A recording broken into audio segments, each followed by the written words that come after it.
Hello there and welcome everybody to this Friday's afternoon virtual space here, LinkedIn Live. We are currently streaming from Austria and specifically from the south of Austria, having not as beautiful weather as usually in Spain, but still enjoying the virtual space here, LinkedIn live stream. It is a tremendous honor because you may know that I've been researching new ways of working and new organizational structures for the past 10 years as a researcher, and also committing to the virtual space. I have been dedicating a lot of time into research and trainings into what it means to be inclusive in the virtual space, inclusive to make everybody participate.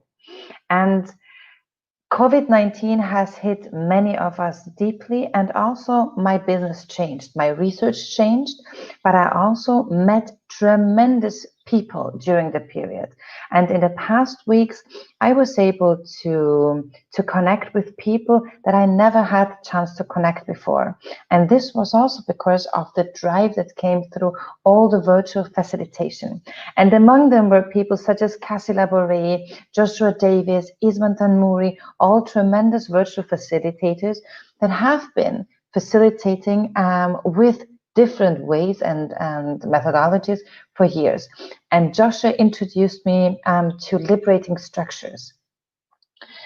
Having heard about Liberating Structures, of course, immediately I started researching about it, and I became to understand that I do know some of the liberating structures being proposed, but that there are still 30 other liberating structures that I have never heard of before.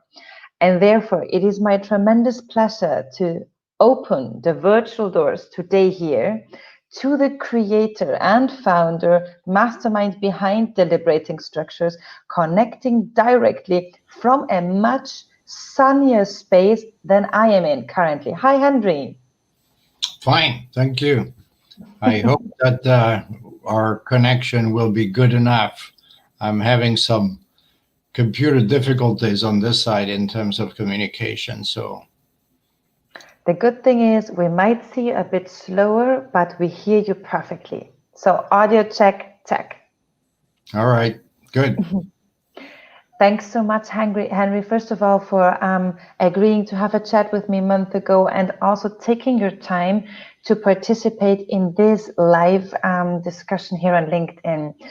We know that today we're streaming to YouTube, Facebook, and here on LinkedIn, and I already see people connecting from all three channels. So if you have any questions to Henri, to me, if you want to participate in the discussion, we'd love to hear your opinions. But let's dive into the topic. I told you, Henri, when we connected a month ago, that I have never heard about liberating structures before. And I felt like, dear God, a whole new universe is opening up beyond the three structures of facilitation methods I knew. So maybe, would you like to give us a short background on your history and how you started developing liberating structures? Yeah, well, like everything in life, it's accidental. As much as we like to believe that we are in control, our life is not charted beforehand. It just happens. And that is one of those things. But the path is interesting because what started it in the early days before developing any structure was a great interest in living system or so-called complex system and how they function, how natural system function, and how different they are from traditional organization that follow a kind of a mechanical model. And so with that interest in complexity and living system came the question of, well, if that is the model, and if organizations are actually living system and not machines, what should we do?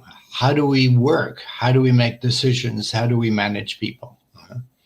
And it's out of that question that eventually emerged this collection of liberating structures as a collection of methods that can be used to function in manners that are consistent with us being within living systems.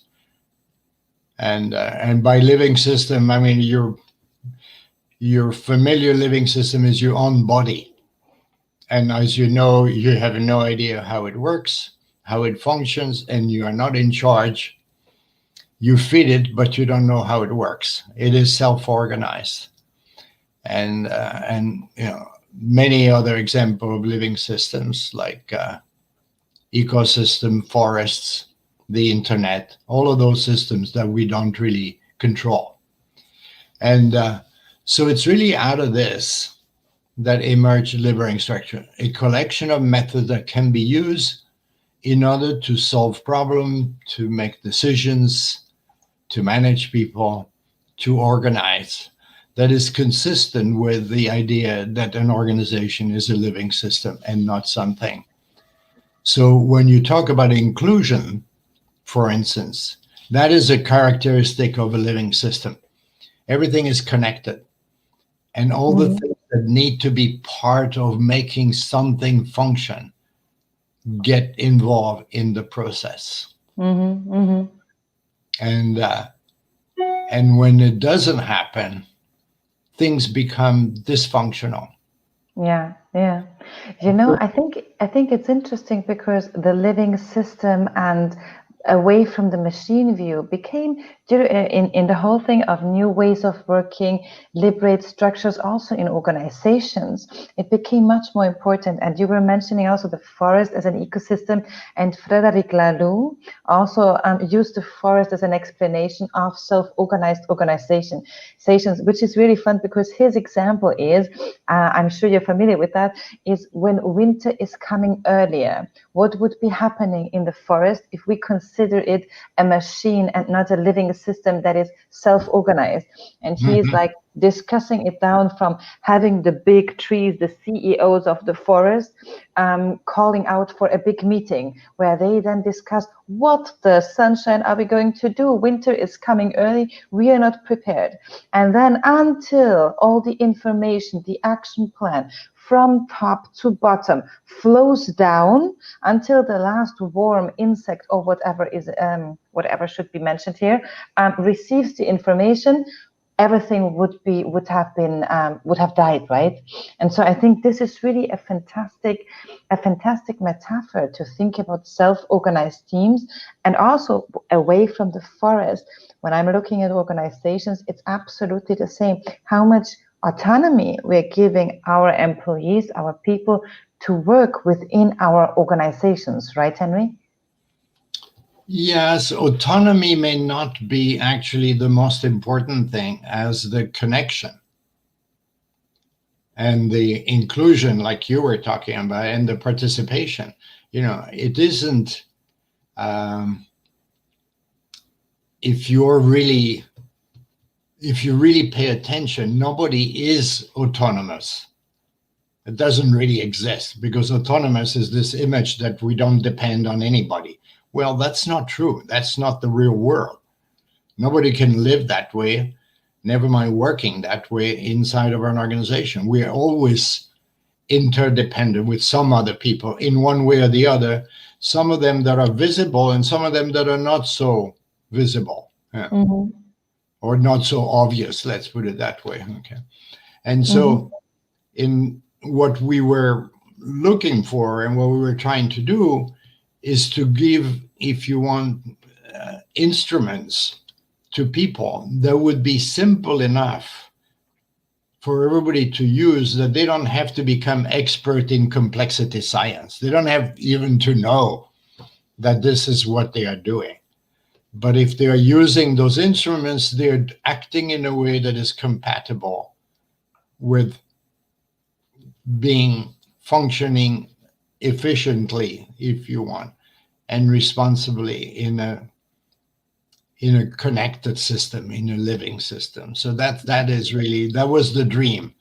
And it kind of, took a whole bunch of time to, of course, make it happen. And so most of, actually a lot of the people that are using Liberating Structure, probably don't even know about that background, and it's not necessary for them to know about that background. And it's really a matter of more people use them for whatever it is that their purpose is. So they, in the simplest form, is to just have a better meeting. Absolutely. But in a more sophisticated way, it is really to transform an organization. That is fantastic. Let me pick up here on a comment that was coming in from Shiva. Shiva also said, well, she felt the same. She found Liberating Structures a while ago and fell in love. And that is really what I heard from many people, that also afterwards I was talking about Liberating Structures. But let's maybe get to the grain a little bit of it. I was reading through your webpage beforehand, and I'm also going to display here in there, because we strongly recommend to have a look at the webpage. All 33, I think it is, Liberating Structures are online there, or just download the amazing app. The app is also very powerful. I enjoy a lot using it. And what I found interesting is that you have two very nice analogies about what you were saying. It's about connection, and it's within the organization, you have two nice analogies there. One is Wikipedia, where people can contribute and have the freedom, maybe not the autonomy, but the freedom to contribute and to choose their way of contributing. And the second analogy, which I liked a lot, is about improvisation jazz, right? Yeah.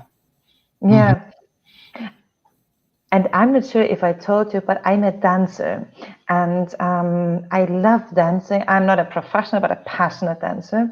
And there is one dance that I love to take as an example for leadership in organizations, and that is West Coast Swing. It developed out of the Lindy Hop and Swing corner, and it is a dancing style where leader and follower both have the possibility to contribute to the dance. And West Coast Swing is really interesting because it is super difficult. That's why not so many people dance it. Salsa, bachata is much more easy. It's much easier. And West Coast Swing is a lot about connection, as you were saying. But the connection is not a forced connection. The connection is about a body connection. And that is super interesting, because I was thinking a lot about that when I was reading through your analogies. Well, what we are doing right now is dancing together, because I have no idea what you're going to say, and you have no idea what I am going to say. And it is through our interaction that something maybe is going to happen that is going to be useful to whoever is listening to us. But it is completely improvised. Absolutely. And it is an outcome of how the two of us are dancing together right now. Absolutely. And unpredictable. Yeah, that's the beauty of also live sessions, right? And not pre-recorded ones. So also, let's see if we're getting more comments or questions in later that we are going to address, of course. So don't hesitate, ask us your questions, let us know your thoughts, because now we're going to talk about Liberating Structures itself. So we already said we're talking about a connection, self-organized organizations, and a connection in the organization itself. And through Liberating Structure, Henri created an instrument to support organizations, facilitators, leaders, to create better connections. I'd like to add something before you bring in Contra, because it's very, very fundamental. And that is the recognition that whatever we do, there is always a structure. So this is not a question of, do I want to use liberating structures or do I want to use structure? We don't have a choice. Whenever we do something, even when we're alone and thinking, there is structure behind what we do. Most of the time, we don't know about it. We don't pay attention to it because it's automatic. But there is structure. So every time we work with other people, every time we meet and we do something together, whether it is two people like you and me now or more, there is structure.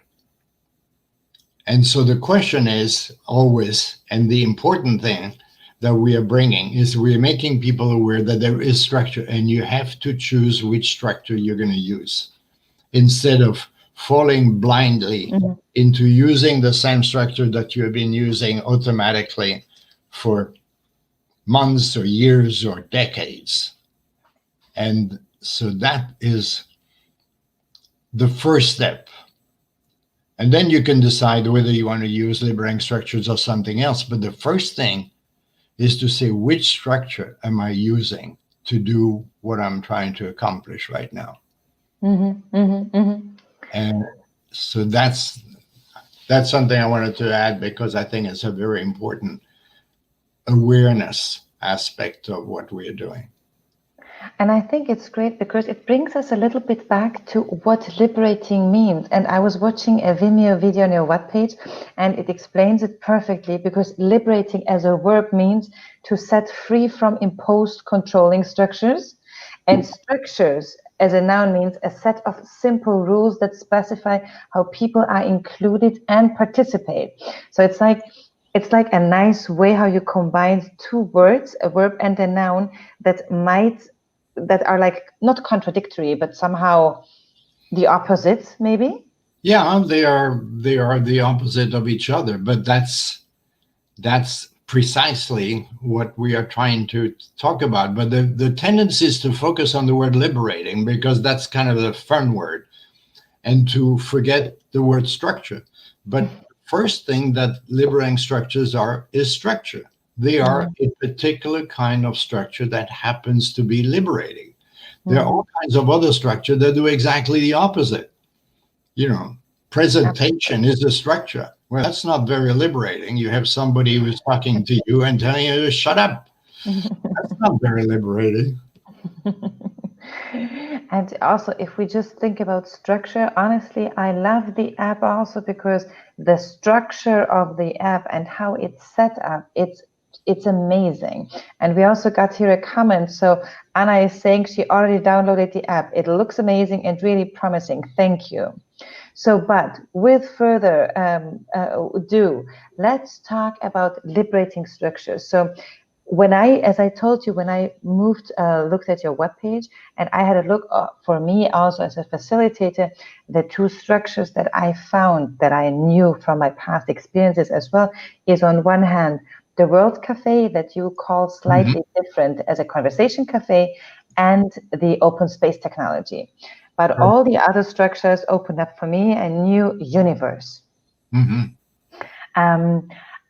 May I ask you, if you think back on how you developed, and I know it's a co-developing process, as far as I understood correctly now as well. Yes. How did you develop the first structures? How did you came up with the ideas? So, for example, I'm a total fan, and I love to use the 1, 2, 4 with students or with managers, because that is also something that we sometimes forget. It includes the one reflection element. Sometimes we move directly into group works or group discussions, and 1, 2, 4 is a great way on how to also build upon a personal reflection. But if you think back, Henri, what was the first structure you developed, and what's your experience how one structure can unleash organizations? Okay, so as I said, this was a trip, and a lot of how we started was by, like Keith likes to say, by standing on the shoulders of other people. So a lot of it is, starting by borrowing and using things that already existed, and then we were, so we started doing some workshops together, and then people started asking us to document things, which we tried to resist. Writing, as you know, is a very hard and painful exercise that takes a lot of time. And eventually, in the process of trying to document things, we started developing an awareness of the common elements of all the structures that we were using that we had borrowed left and right, like you mentioned, the cafe, open space, and so forth. And we came to realize that all structures have 5 elements in common that define the structure. Whatever it is that you're using, there is always those 5 elements. Okay.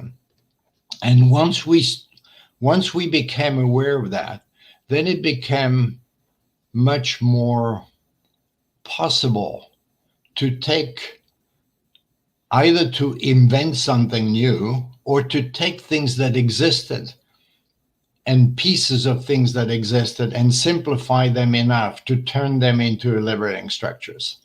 Okay. And so you mentioned, things that are well known. So if you probably have heard of something called Appreciative Inquiry. That's a very well established process, very solid, but it takes a couple of days.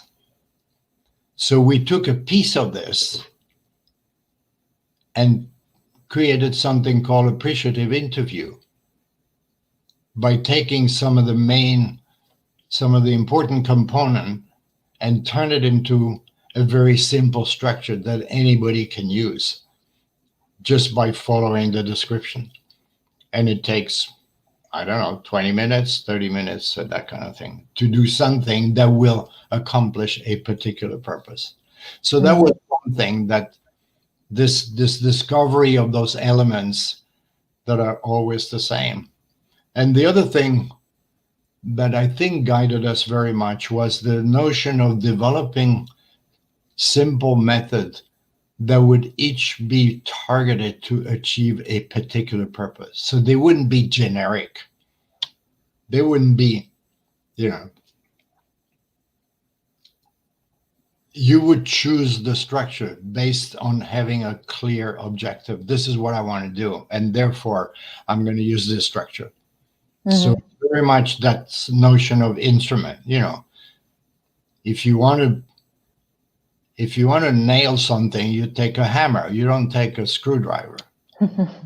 But, if you look at the way the normal meeting is organized, we use a hammer all the time. Doesn't matter what the subject is, doesn't matter who is there, you use always the same format. Let's have a presentation and let's have a discussion after that. That's a hammer. Totally generic. So this is some of the guiding ideas behind what we did. Does that answer your question? It's a little long, I'm sorry. That's totally fine. I think it helps understand much better also what the thoughts and the developing principles were behind the structures. Can you briefly maybe let us know the 5 principles of liberating structures? You mean the 5 elements? 5 elements, sorry, elements, yes. You talk about the app, right? We talked about the app, yes. Well, you open the app and you take any one of those things and you look at how, the description of what to do, and you have the 5 elements. You have an invitation, how the space is arranged, how participation is distributed, how groups are configured, and the sequence of steps and the time allocation. So this is the 5 elements that are always there whenever you do anything. They may be hidden, you may not be aware of them, but they're always there. Okay? And so that is, if you look at all of the 33 liberating structures that are there, each one of them is described exactly along those lines. Okay? And that's the importance of it, and that is the simplicity of it as well. That you can literally follow the description step by step, like following a recipe. You don't have to be an expert. You just do it. And in the process of doing it, you become an expert. Absolutely. You know what's interesting? So for all of you out there who have not downloaded the app yet, You gotta do that, because the whole structure of the app that distinguishes or describes the why, the how, and the what of each structure and how you use it is like it's super easy to understand. So thanks a lot, because I wasn't aware that in the how section we're talking about the 5 elements, but clearly you're right, because it's always the same structure it's following. And what I also love about the app, clearly, I do have my favorites marked there that I'm very often using. Is it in teaching? Is it in training or in facilitating? But it's also fine. It's also easygoing, because you can always dig into the new or other structures that might not be on my view as present as the others. Let me ask you, let's see, because we're getting in one comment. Liliana is asking, can you send me the link, please? I will post the link later on. But if you look here now into the online on www.liberatingstructures.com, if you go to the webpage, there is also a link to the app. You can download it. And I would also recommend to join the Slack community, right? Because there is a whole lot going on there as well, on discussions and ideas, suggestions, questions. It's fantastic. A great community with the purpose sharing is caring, right, Henri? Yeah, and the other way to get the app is to just go into app and search for Liberating Structure, and it will show up. Either on the Android or the Apple app site, and it's free. And we are now, I think we have now 7 different languages, or so it's really quite convenient. And I encourage everybody to play around with those structures. Because Absolutely. that's really the only way to learn. There's a tendency for everybody to sort of feel like they have to get some training, to become experts, and to, that they have to be shown. And of course, it's always good if you can to go to a workshop and that kind of thing, but it's really not necessary.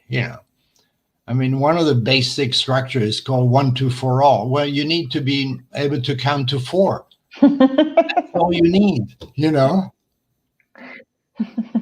And just do it, because that is really the challenge. The challenge is to break the habits of using structures that are not effective, and to start using new structure, whether it's liberating structure or something else that is like it, that will make it possible for you to really include people and engage them in ways that are effective.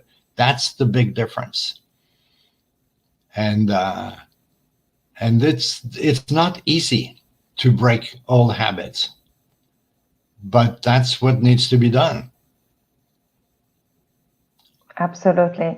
Henri, can I ask you one question? That is something that really I was thinking about a lot in the past weeks.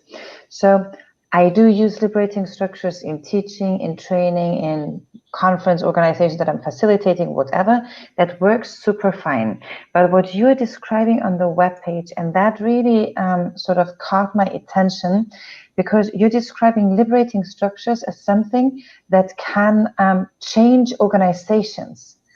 And even though I've been working with a lot of organizations, could you maybe give us an insight on how implementing liberating structures within small parts of the organization, maybe through a few very innovative leaders, can change the whole organization? Because you also have a corporate background. How long does it take? What is your experience? Do you have maybe a case to share here? Well, let me go back to my first job as a manager, okay? When I was a 30-year-old, I was sent to Finland as a country manager, okay? And it was a very tiny organization with a small sales force, and the staff, the management group, the staff, we were like a half a dozen people, something, and that's it, okay? And I had no training for this. I had just worked a little bit. And so I had seen mistakes by many of the people above me and been inspired by that.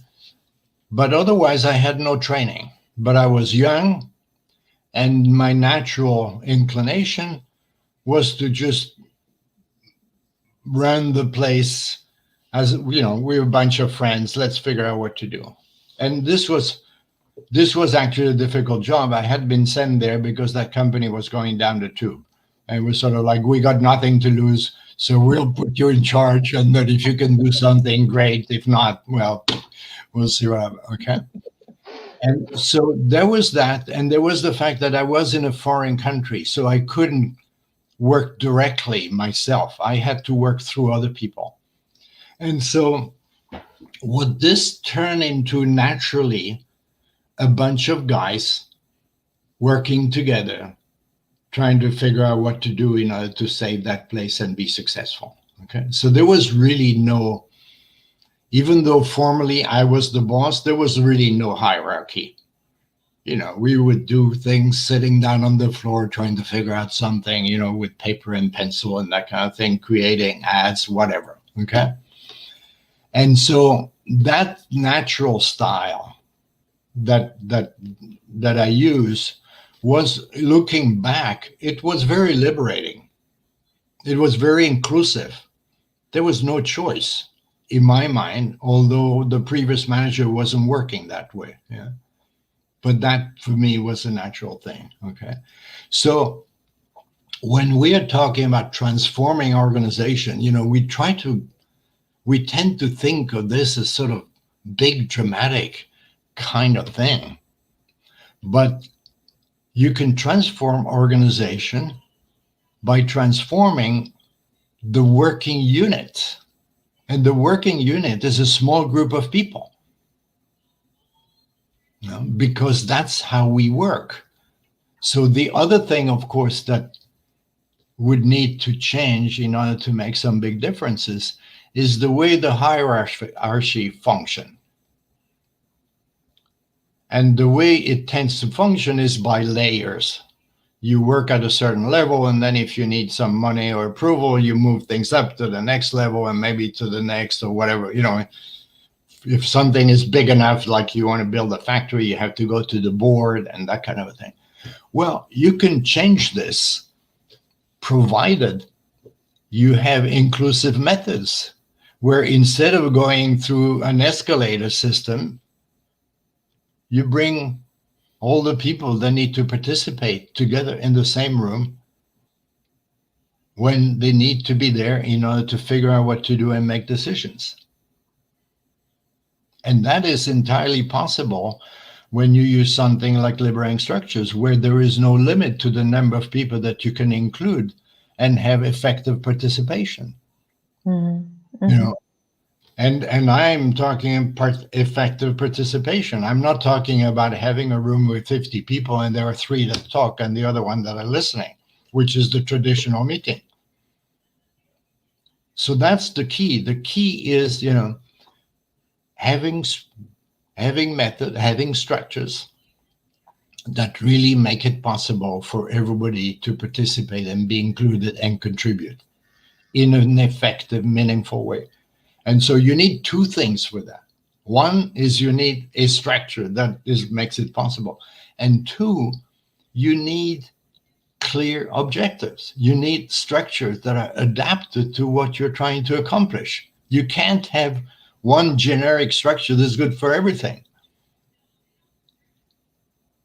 And that essentially, that's the magic sauce. Once you do that, you can make all kinds of things happen. And then you are really transforming the way the organization works. And remember, if somebody is a manager of a department, his boss or her boss has no idea what he or she is doing in terms of how he or she works with the people that work for that manager. They don't know. They're not there. Your boss is not there with you. You know, if you're in charge of half a dozen or 10 people, you know, how you interact with them and what you do, how you talk with them, how you bring them together, how you include them or not. Nobody's got any idea what you're doing 99% of the time. That's the real world. So there is a tremendous amount of freedom about how you manage a group of people. And you can do it well or you can do it badly. It's and if you use something that does structure, it will make it possible for you to do it much better, much more effectively. And people will enjoy it and have fun together, doing stuff together and accomplishing things. Yeah. So this, it is transformative, but you have to use them, and that's the big obstacle. This reminds me what you were saying, and I think just going back to what I was saying at the beginning when I was mentioning autonomy, and of course you're right, systems are interconnected, or parts of the systems are always interconnected.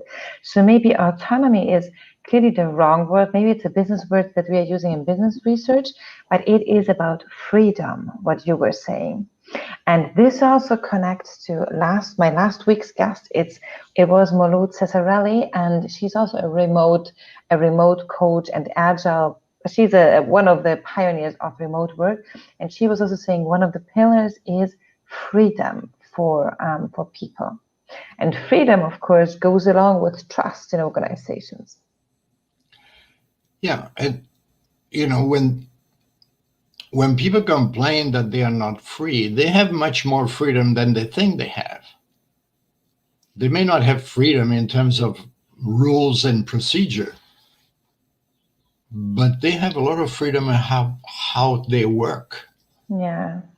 And so, it's not, of course, we're not talking about jobs where people are doing something that is repetitive, that is mechanical, where the person is really used as if it was a machine. So we're not about that kind of work. Yeah. But otherwise, there is much more freedom than people usually recognize. Sometimes they don't realize it. Yeah. And the other thing, of course, is that you don't really know how far you can go until you go too far. Yeah. Yeah. I like to in my trainings when I work with managers and also with employees, I always use one of the models of a researcher colleague. She further developed a model from an Austrian researcher, and it talks about the outer frame and the inner frame, because organizations have sort of an outer frame. It is legal, economic, or whatever kind of boundaries that organizations are operating in. Then organizations themselves create their frames, their boundaries. But also me as a team leader or employee, I do have certain boundaries. Clearly, depending on the position, the frame or the boundary I can move within is bigger or smaller, but still I can always fill it. And very often we don't realize and we don't recognize the space or the freedom that we have, that we could use to do our work differently and be more satisfied, happier, whatever we want to call it. Yeah, and one of the things that we hear a lot from people who are using liberating structures is once they start getting a taste of how different their working session can be using they can never go back to the ordinary traditional meeting. When they walk into a meeting, a standard meeting, they go crazy. I can't take this. And it's really. It really liberates the creativity, the participation, and and because of that, people enjoy it. It's fun. It's rewarding. And the other word that we hear a lot is magic. It's like magic. And I think the magic is related to the fact that in addition to the participation and the satisfaction that comes for everybody there to be included and to be heard and to contribute, there is, because each structure has a specific purpose, there is the surprise and the satisfaction of always accomplishing something. Something comes out of it. instead of walking out of meeting feeling totally frustrated and saying, this was a total waste of time, nothing happened. Absolutely. I can totally feel it. But of course, that's also the danger, to say so, of liberating structures, because still we know that many organizations operate in a very traditional paradigm, to say so. But still, it's great what you were saying. Thanks, Henry, for sharing. And you know what? I'm just like, dear God, I at one point would like to hear that my work is magic, because what is a better word that describes or makes sort of well, it definitely must make you very happy, I can assume. Well, use it. Enjoy the magic. I do it. Henry, it is 15:42, so we have only a few minutes left for this virtual live stream here. I'm going to pick up a comment and question from Liliana we might want to read through and comment on. So 1 second, I'm doing that now. It is not easy to help make the others liberate themselves within the organization, right? I also see that those, as well as us, who pretend to liberate the others might not be free themselves. In these uncertain times, many of us have not been ready to step outside of our comfort zone, although we invite the others to do. Yeah, well, so I'll make a sarcastic comment first. There is a tendency for people at the top of organization to want other people to change, and they don't have to change because they are at the top. They are perfect. They are,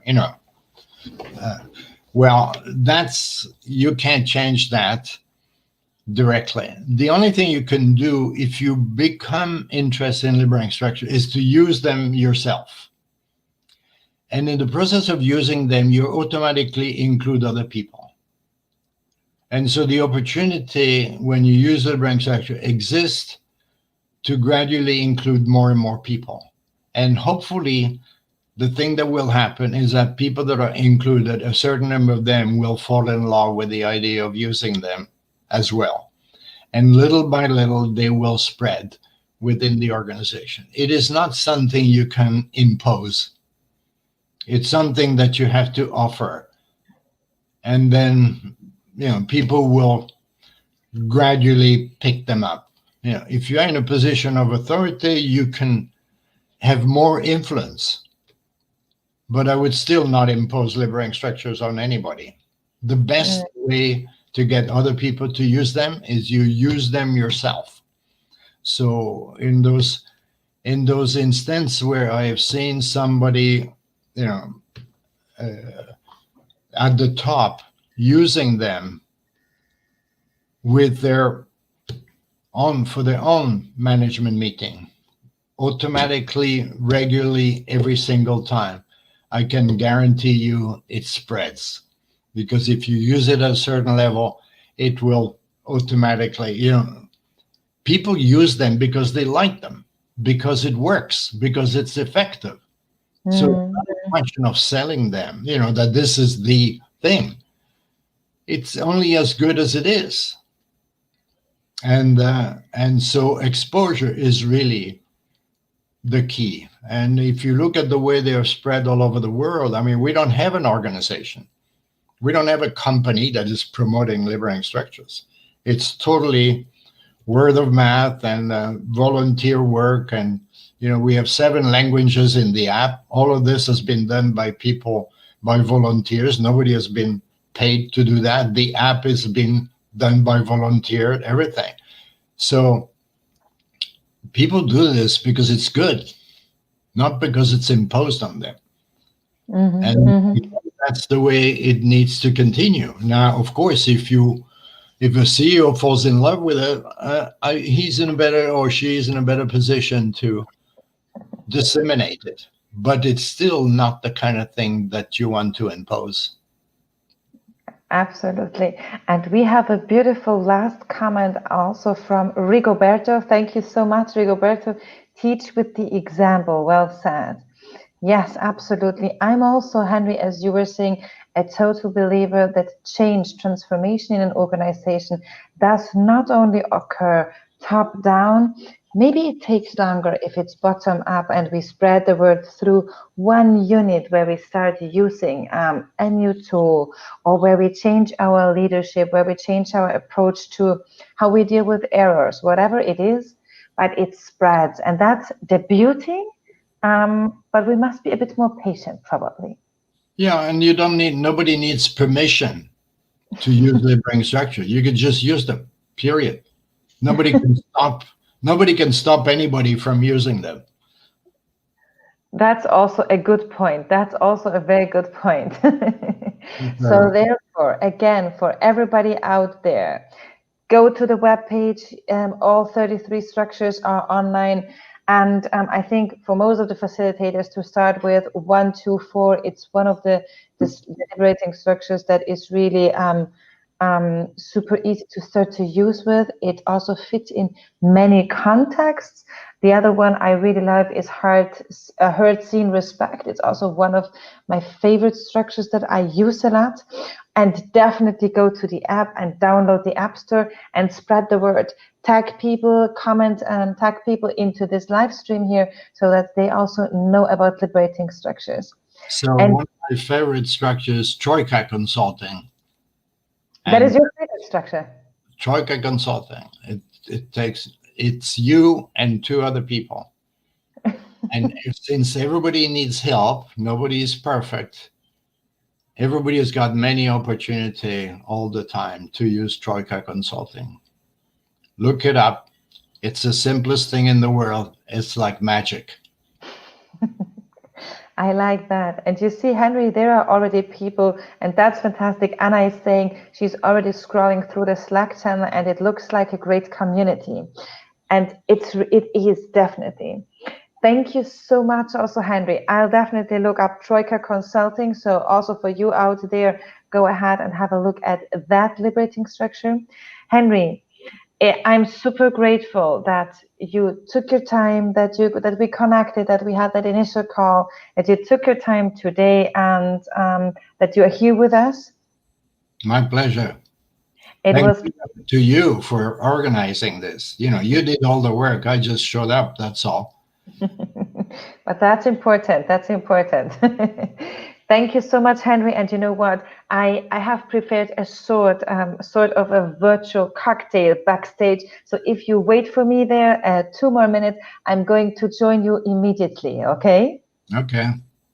Thank you so much, Henri. And at this point, a tremendous thank you again. I see you backstage in a second. And also from our viewers, a big thank you at this point. They're coming in a bit later because we always have in live streaming a few seconds in between. Thanks a lot, Henri. Pleasure. Thank you so much, everybody out there. Tremendous conversation. I'm really humbled to have had the possibility to talk to Henri personally. And as I said, go on the webpage, have a look at the app, go to the Slack channel. It's a great community there with a lot of knowledgeable facilitators. Also a tremendous discussion going on how to move virtual with liberating structures. And how to move virtual with liberating structures, that's the topic of next week. And I'm super happy because next week, Isman Tamuri is joining from Asia, this virtual space here, LinkedIn live stream. He's a tremendous facilitator. He was also on Miro's remote distribute conference this week. He was nominated sort of one of the Miro heroes, something like that. And he's joining me next week here talking about his way on how facilitating liberating structures in the virtual space. So with that, I'm just picking up here a thank you from Liliana. Thanks a lot, Liliana, for being with us. Thanks to everybody there. Tag your contact into the live stream if it might be of interest for them. I think we definitely need to spread the word of liberating structures, even though there are already a lot of followers across the globe. With that, thanks for being here with us. See you next Friday at Virtual Space Hero LinkedIn Live. Bye.